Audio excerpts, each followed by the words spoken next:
চলতে আপনার নিরাপদ বোধ করছেন না, এবং সার্বক্ষণিক একটা, যাকে আমরা ইংরেজি ভাষায় বলি ট্রমা, ট্রমার মধ্যে আসলে বাংলাদেশের একটা নাগরিকদের একটা বড় অংশ রয়েছেন। এবং সেটা কেন রয়েছেন আপনি সেই ঘটনাগুলো একের পর এক বর্ণনা করেছেন। তো আমি এই ঘটনার ব্যাখ্যা করতে যেয়ে আমার কাছে একটা জিনিস আমার মনে হয়েছে, যে ধরেন দেখেন, রাষ্ট্রের একটা বড় দায়িত্ব হচ্ছে রাষ্ট্রের ল অ্যান্ড অর্ডারকে কন্ট্রোল করা, ল অ্যান্ড অর্ডারকে আপনার রেস্টোর করা, সিচুয়েশনটাকে কন্ট্রোল করা। আমি এই পরপর এই ধারাবাহিক ঘটনা প্রবাহে আমি রাষ্ট্রযন্ত্রকে কোথাও খুঁজে পাইনি। আমার তখন বারবার মনে হয়েছে, আমি একটু নিচে নোট দেখে বলছি, আপনারা জানেন একজন সঙ্গীত শিল্পী আছেন, তার নাম হচ্ছে জনাব হায়দার হোসেন। তিনি একটা গান গিয়েছিলেন যে ৩০ বছর পরেও আমি স্বাধীনতাটাকে খুঁজছি।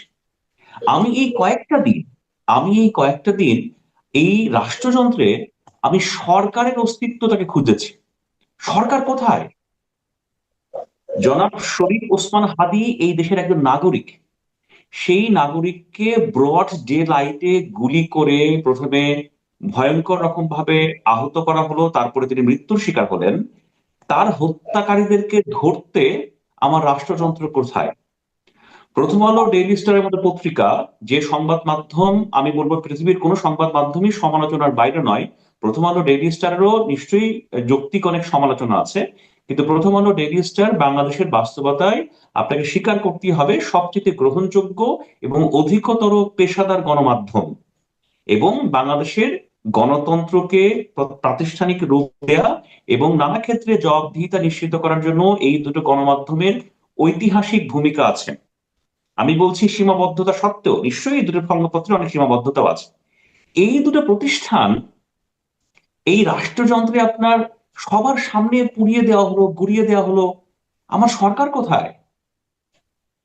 আমার এই রাষ্ট্রযন্ত্রে আমার সরকার কোথায়? আপনি বিশ্বাস করেন, আমার খালি আপনার ওই যে হায়দার হোসেনের গানের কথা মনে হচ্ছিল, যে আহ আমি আসলে সরকারকে খুঁজছি।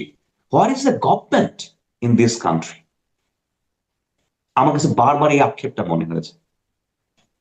জি। আপনি এটাও লক্ষ্য করবেন, সরকার যে আপনি খুঁজছেন, সরকার খোঁজাটাই বা কতটুকু সঠিক, এটা নিয়ে আমার প্রশ্ন হচ্ছে। প্রশ্ন হচ্ছে এই কারণে, আপনি কি দেখেননি এর আগে যে আনিস আলমগীরকে তো সরকারই ধরে নিয়ে গেল? আনিস আলমগীর কি অপরাধ ছিল? সে তো কথাটাই বলেছিল, আর তো কিছু করে নাই। সে তো সমালোচনা করেছিল, কথা বলেছিল, কথাগুলি পছন্দ হয়নি, তাকে তো সরকারই তুলে নিয়ে গেছিল। এবং আনিস আলমগীরকে তুলে নিয়ে যাওয়ার পর তারপরেও আমরা সরকারকে খুঁজি কেন? তার মানে আমরা কি অসহায় হয়ে পড়েছি? না দেখেন, আনিস আলমগীর সাহেবকে যেভাবে তুলে নিয়ে যাওয়া হয়েছে, যেভাবে তাকে গ্রেফতার করা হয়েছে, আপনি আমি কি মনে করছি তার বাইরে শুধু আমি কয়েকটা উদাহরণ দিই, হ্যাঁ। পৃথিবীতে কয়েকটা অর্গানাইজেশন আছে যারা আপনার freedom of expression, freedom of journalism নিয়ে কাজ করে, মানবাধিকার নিয়ে কাজ করে, হ্যাঁ। তার amnesty international, human rights watch, committee to protect journalist, reporters without border, হ্যাঁ। যে সংগঠনগুলোর রিপোর্ট, যে সংগঠনগুলোর তথ্য, আজকে যারা সরকারে আছেন, আজকে যারা এই সরকারের সাথে আছেন, যারা এই প্রতিষ্ঠানগুলোর রিপোর্ট, এই প্রতিষ্ঠানগুলোর রেফারেন্স ব্যবহার করে প্রতিনিয়ত আগের সরকারকে ব্যাশিং করেছেন, আগের সরকারকে প্রশ্ন করেছেন এবং বলেছেন এই প্রতিষ্ঠান বলছে, ওই প্রতিষ্ঠান বলছে, এই প্রতিষ্ঠান বলছে, তার মানে হচ্ছে গভর্নমেন্ট ফেল করছে। এই যে এতগুলো প্রতিষ্ঠান বাংলাদেশে, ঢাকাতে অবস্থিত বিভিন্ন ইউরোপিয়ান দূতাবাসের আপনার বিভিন্ন ফোরাম, তারা যে এত সমালোচনা করছে, তারা এই বিষয়টাকে এত আপনার একটা মানবাধিকার এবং মুক্তমত প্রকাশের ক্ষেত্রে একটা বড় বাধা মনে করছে, সেটা তো তারা প্রতিবাদে বলে দিয়েছে বারবার। এবং দেখেন, কারো কোনো রা নেই। আমরা তো মনে করেছিলাম যে এই সরকারটা হচ্ছে বাংলাদেশের ইতিহাসের সবচেয়ে জ্ঞানী, গুণী, মানবাধিকারের প্রতি শ্রদ্ধাশীল এবং মুক্তমত প্রকাশের ক্ষেত্রে সবচেয়ে অবাধ স্বাধীনতা দেবেন এমন একটা সরকার। সেই সরকার এই কাজ করে ফেললেন। আমি শুধু আপনাকে একটা লাইন বলি, জনাব আনিস আলমগীর সাহেবকে ধরে নিয়ে যাওয়ার এই পরে আমি সামান্য একজন শিক্ষক হিসেবে, আমি একজন সামান্য সংবাদ মাধ্যমের বা সংবাদ বিশ্লেষক হিসেবে আমি আগে যে ফ্রিডমটা অনুভব করতাম, সেটা আমি এখনো বোধ করি না। আমি নিজেও আতঙ্কের মধ্যে থাকি। এই যে আপনার সাথে আমি কথা বলতেছি, আমারে কে কোথায় হ্যারাস করবে, কে কোথায় তুলে নিয়ে যাবে, আমি জানি না। আচ্ছা, আমি একটু বর্তমানে আসি। সেটা হলো শরীফ ওসমান হাদির যে আজকে যে জানাজাটা হলো, জানাজা হলো, দাফন হলো, জানা যায় বিপুল সংখ্যক লোকের উপস্থিতি দেখা গেল। আমি কয়েকটা ঘটনার কথা আপনাকে বলি। এবং বিপুল সংখ্যক উপস্থিতি যারা ছিল এদের অনেকেই কিন্তু আমরা দেখেছি বিভিন্ন গাড়ি দিয়ে তারা ঢাকার বাইরে থেকে এসেছেন, ঢাকায় বিভিন্ন জায়গায় তারা অবস্থান করছেন। এবং জানাজা শেষ হওয়ার পর দেখলাম যে একদল ওখান থেকে তারা দৌড়ে সংসদ ভবনে ঢোকার চেষ্টা করছেন। তারপর আবার একটা অংশ যে শাহবাগে সরকারকে একটা আলটিমেটাম দিচ্ছেন। ইনকিলাব মঞ্চ সরকারকে 24 ঘন্টা আলটিমেটাম দিয়েছে যে যদি 21শে ডিসেম্বরের মধ্যে তারা যদি হাদির খুনিকে গ্রেফতার করতে না পারে অথবা এ সংক্রান্ত ডিটেল বিস্তারিত তথ্য না জানায়, তাহলে তারা স্বরাষ্ট্র উপদেষ্টা এবং প্রধান উপদেষ্টার স্বরাষ্ট্র বিষয়ক বিশেষ সহকারী খুদাবক্স চৌধুরী এই দুজনের পদত্যাগ দাবি করেছেন। সেই সঙ্গে তারা খুদাবক্স চৌধুরীর কাছে এটাও দাবি করেছেন যে গত 7 দিন আপনি কি কি করেছেন এই হাদির খুনিকে ধরার জন্য তার একটা তালিকা যেন উনি দেন। এই যে দাবিগুলো, এই যে পুরো ঘটনা প্রবাহ আপনি নিশ্চয়ই দেখেছেন আপনার মতো কিনা, আমি ছোট্ট করে একটু বলার চেষ্টা করলাম। এটার প্রেক্ষিতে আপনার কি মনে হয়েছে? জনাব মাসুদ কামাল, আপনি আমাকে সবশেষ প্রশ্ন যেটা করেছেন এটা আমার কাছে মনে হয় খুবই গুরুত্বপূর্ণ একটা প্রশ্ন। তবে এই প্রশ্নের উত্তর দেওয়াটা একটু কঠিন এবং আমার কাছে একটু রিস্কিও বটে। এই প্রশ্নের উত্তর আমি সরাসরি দেওয়ার ব্যাপারে স্বাচ্ছন্দ্য বোধ করছি না, এবং ব্যক্তিগতভাবে মনে করি এই প্রশ্নের উত্তর যদি আমি সরাসরি ভাবে আমার মনের কথাটা আপনাকে বলার চেষ্টা করি, এটা আপনি কোনোভাবে বিপদে পড়তে পারেন, আমিও বিপদে পড়তে পারি। হ্যাঁ, এবং আমি খুব ছাপোষা মানুষ, আমি আসলে বিপদে পড়তে চাই না। আমি শুধু আপনাকে দুটো ফেসবুক স্ট্যাটাস পড়ে শোনাই। হ্যাঁ, দুজন ব্যক্তি জি এই এই সাম্প্রতিক ঘটনা প্রবাহ নিয়ে খুব চমৎকার দুটো কথা বলেছেন, আমি তাদের বক্তব্য আপনাদেরকে পড়ে শোনাই। আপনি যারা জিয়া হাসানকে চেনেন, তিনি এই সরকারের একজন শুভাকাঙ্ক্ষী বা কাছের একজন ব্যক্তি, এবং তিনি খুব গুণী মানুষ। তিনি অনেক ভালো কিছু অ্যানালাইসিস আমাদের সামনে তুলে ধরেন। তার একটা অ্যানালাইসিস তিনি গতকাল তুলে ধরেছেন, যখন বাংলাদেশের অবস্থা খুব ভলাটাইল, এবং ওই যখন বলছিলাম যে আমি যখন সরকারকে খুঁজছিলাম, তো সেই সময় জনাব জিয়া হাসান লিখেছেন, বাংলাদেশ যে আফগানিস্তান হবে সেটা আমি নিশ্চিত নই, কিন্তু আমি শতভাগ নিশ্চিত বাংলাদেশ সোমালিয়া বা রুয়ান্ডার মতো ভ্রাতৃঘাতী সংঘাতমুখর দেশে পরিণত হবে, যেখানে কোনো নাইক অ্যাডিডাসের বিনিয়োগ হবে না, বিএমডব্লিউ মার্সিডিজ বা এনভিডিআর ফ্যাক্টরি হবে না, ফেসবুক গুগল অ্যাপলের বিনিয়োগ আসবে না আমাদের মেধা সম্পদ ব্যবহার করতে, যেটা এখন ভারতে হচ্ছে।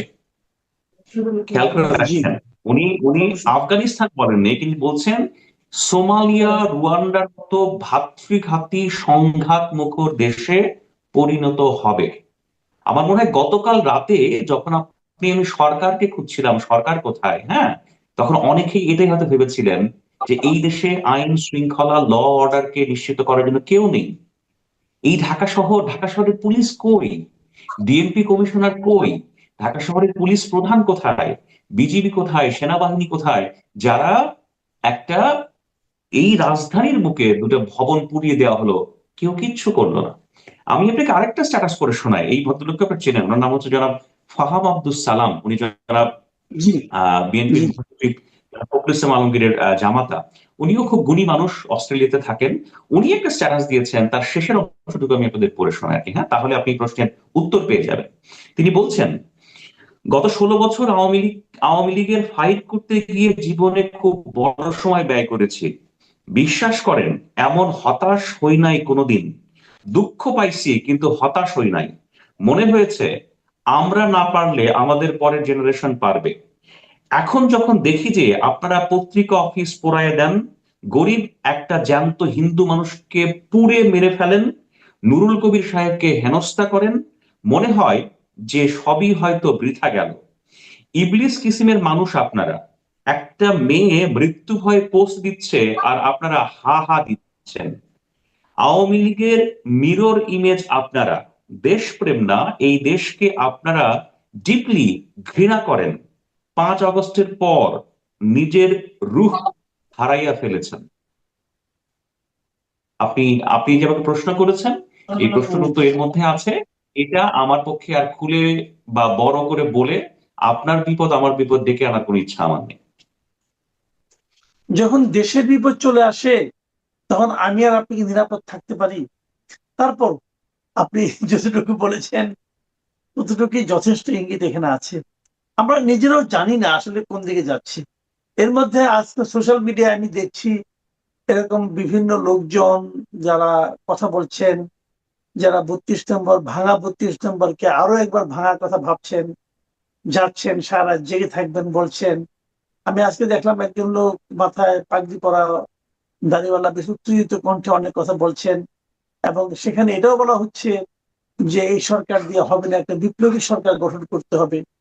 এই সবই আমরা দেখছি, কিন্তু আমাদের চোখের সামনে ঘটছে। তবে বিপ্লবী সরকারের কনসেপ্টটা আমার মনে হয় যে অনেকে এরই মধ্যে উচ্চারণ করতে শুরু করেছে। এটা কিন্তু আগেও ছিল, আগে অন্যভাবে ছিল, আগে ফরহাদ মাজহার সাহেবরা বলতেন, এখন ওনারা বলছেন। তো আপনি কি এর মধ্যে দেখেন আবার আরো দুটো ঘটনা ঘটেছে। একটা হলো যে 25 তারিখে আগামী এই মাসে তারেক রহমান দেশ ফিরবে বলে বলছেন, সেটা নিয়েও তাদের প্রস্তুতি চলছে। আবার ফেব্রুয়ারিতে নির্বাচন হবে, এই ধরনের কথা বলা হচ্ছে। আপনি কি মনে করেন এই ঘটনা প্রবাহ যা কিছু ঘটলো গত কয়েকদিনে, এর মধ্যে বড় দুটো ঘটনা, মানে তারেক রহমানের স্বদেশ প্রত্যাবর্তন এবং নির্বাচন, এই দুটো সম্ভাবনাকে কোনোভাবে প্রভাবিত করতে পারে? এক্ষেত্রে আমি আমার একটা শুরুতে একটা অ্যানালাইসিস বলি। দেখেন, অনেকেই মনে করছে যে বিএনপি খুব একটা আপার হ্যান্ডে আছে, খুব ভালো পজিশনে আছে। হ্যাঁ, BNP is controlling A lot of thing. কিন্তু আমার কাছে মনে হয় বিএনপি ভেতরে ভেতরে হয়তো অনেক কিছু বড় ধরনের সংকটের মধ্যে আছে এবং বড় ধরনের শঙ্কার মধ্যে আছে। সেটা হয়তো কেউ না বললেও বিএনপির লোকজন ভালো বোঝেন। আমি শিক্ষক মানুষ, আমি আপনার নিউজ ন্যারেটর, আমি রাজনীতিবিদ নই। আমার কাছে মনে হয় তারা একটা ভীতিকর রকমের একটা শঙ্কা এবং ঝুঁকির মধ্যে আছে। এই শঙ্কা এবং ঝুঁকির একটা বড় জায়গা এই রাষ্ট্রের অনেকগুলো অ্যাপারেটস মনে হয় আপনার বাংলাদেশের ডেমোক্রেটিক ট্রানজিশনটা চায় না। কারণ এই ডেমোক্রেটিক ট্রানজিশন ঘটলে এখন যারা আপনার অনেক ক্ষেত্রে পাওয়ার হোল্ডার বা পাওয়ার এক্সারসাইজ করছেন বা অনেক ক্ষেত্রে শক্তি প্রদর্শন করছেন, সেটা হয়তো সেই জায়গায় আর থাকবে না। তো এই ডেমোক্রেটিক ট্রানজিশনটাকে বাধাগ্রস্ত করার জন্য অনেকগুলো অ্যাপারেটস থাকতে পারে। আর আমি আরেকটা কথা আপনাদেরকে বলি, দেখেন, বর্তমান বাংলাদেশের সিচুয়েশন, এই বর্তমান বাংলাদেশের সিচুয়েশনে আমি বলবো যে অধিকতর সংগঠিত, সুসংগঠিত এবং শৃঙ্খলাবদ্ধ প্রতিষ্ঠান নাম হচ্ছে বাংলাদেশ সেনাবাহিনী। এবং এই বাংলাদেশ সেনাবাহিনীকে যাতে নানাভাবে দুর্বল করা যায়, বিতর্কিত করা যায়, নানা ক্ষেত্রে আপনার এই বাহিনীর মধ্যেও নানা ধরনের সমস্যা তৈরি করা যায়, সে সকল কিছু নানা ইঙ্গিত কিন্তু আমরা সামাজিক যোগাযোগ মাধ্যমে নানা তৎপরতায় দেখছি। আপনি বিশ্বাস করেন জনাব মাসুদ কামাল, যদি বাংলাদেশ সেনাবাহিনীকে নিয়েও এই ষড়যন্ত্রটা চলতে থাকে এবং চলতে চলতে বাংলাদেশ সেনাবাহিনীকেও নানাভাবে দুর্বল করে দেয়া হয় বা অনেকে করে, আমাদের রাষ্ট্রযন্ত্র কলাপস করবে, আমাদের রাষ্ট্রযন্ত্র কলাপস করবে, ধসে পড়বে। তো আপনার কাছে আমি একটা অনুরোধ জানাই, বা আমার কথা যারা শুনে তাদেরকে অনুরোধ জানাই, দেখেন, আপনাদের নানা ক্ষোভ, নানা ধরনের কোনো কিছু থাকতে পারে, কিন্তু বাংলাদেশের গর্বের সেনাবাহিনী, যাদের একটা কমান্ড স্ট্রাকচার বলে দিয়েছেন। আর বলেছেন যে 8 জন পাকিস্তানি যে সেনা এবং আইএসআই আপনাদের ওখানে ছিল, আপনাদের সরকারি পৃষ্ঠপোষকতায় এবং আপনার লোকের সাহায্যে তারা পালিয়ে গিয়েছে। এর জন্য সম্পূর্ণ আপনারা দায়ী। আপনারা দেশকে অস্থির করেছেন, আপনারা দেশে মব কালচার তৈরি করেছেন, আপনারা সাধারণ মানুষকে খুন করছেন, আপনারা বাড়ি ঘরদোর জ্বালিয়ে দিচ্ছেন, সাধারণ মানুষকে ব্যতিব্যস্ত করছেন। সব থেকে বড় ব্যাপার যেটা হলো, আপনারা ভারতীয় দূতাবাসকেও ছাড়ছেন না। ভারতীয় দূতাবাসের ওপরে হামলা মানে ভারতের ওপরে হামলা, এটা ভারত ধরে নিয়েছে।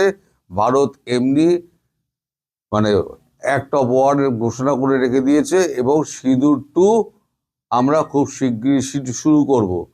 এই অবস্থায় আপনারা যে ভারতীয় উপ হাই কমিশনার অ্যাটাক করলেন, ভাঙচুর করলেন, তাদের বাড়িঘর তাদের নিগৃহীত করলেন, এবং একজন তার নিরাপত্তা রক্ষী যে বেসরকারি হলো, নিরাপত্তা রক্ষী যে নিখোঁজ হয়েছে, আজ পর্যন্ত তার খোঁজ পাওয়া যায়নি। এই ব্যাপারে আপনারা কোনো হেলদোল কিছু নেই। আপনাদের তরফ থেকে একটা দুঃখ প্রকাশ পর্যন্ত করা হয়নি।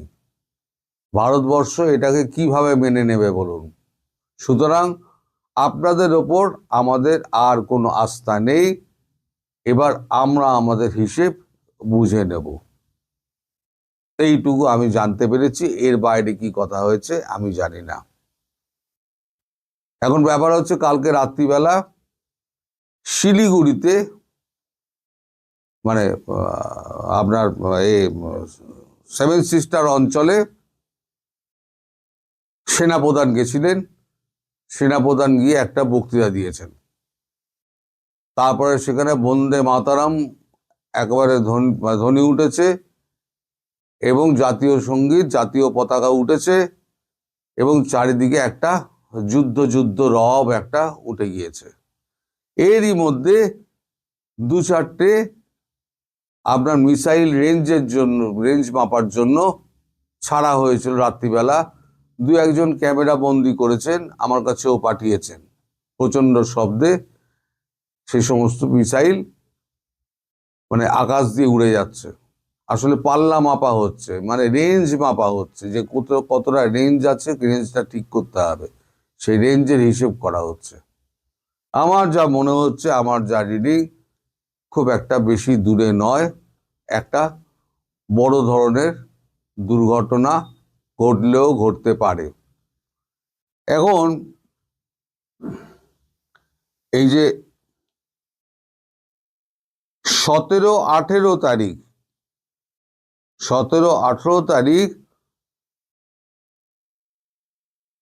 বাংলাদেশ 12টা সীমান্ত এলাকায় মোট 12টা ড্রোন উড়িয়েছিল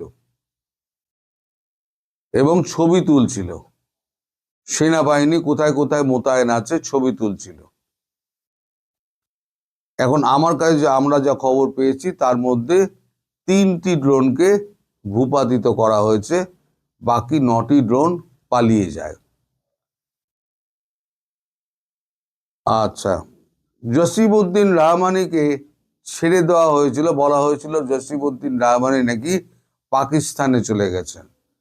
কিন্তু গতকালকে এই ওসমান হাদির যে জানাজা হয়, সেখানে জসিম-উদ্দিন রহমানিকে যথারীতি দেখা গিয়েছে, অর্থাৎ তিনি বাংলাদেশে বহাল তবিয়াতে আছেন।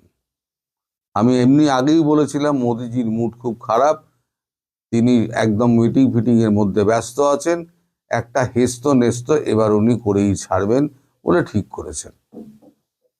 এবং একই সঙ্গে মার খাবে পাকিস্তান, আপনারা মিলিয়ে নেবেন। এখন শুধু সময়ের অপেক্ষা, কবে আপনাদের উপরে মারটা গিয়ে পড়বে।